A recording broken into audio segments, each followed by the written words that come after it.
Kabhi Khushi Kabhi Gham was more like, I was in a different headspace then. It was back in 2000 when I wrote the film. And it was about my feeling of reverence towards my parents and the value system they gave me. And we are defined by the morality and the values that our parents teach us. And I believe that very strongly even today. That's why I believe that bringing a child into this world is a humongous responsibility, because the right and adequate parenting is like what defines us as people.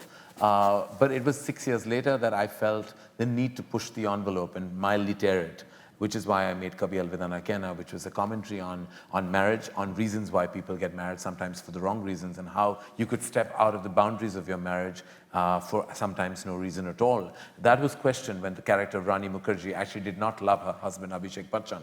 And it was questioned, but why? Why? Why doesn't she love her husband? He's a wonderful man, he doesn't cheat on her, he does everything right, he loves her madly.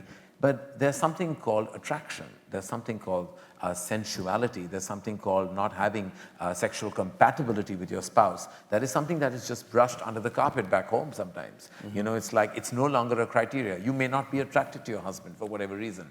And that is considered a taboo point of conflict to have, which I never comprehended, and that was a problem even back home. The film did fantastically with the diaspora, but back home it had a very mixed reaction. It had an extreme reaction. I had people like really getting angry and upset, and I remember watching the preview of the film, and there was an elderly couple watching it right in front of me, and it was the preview.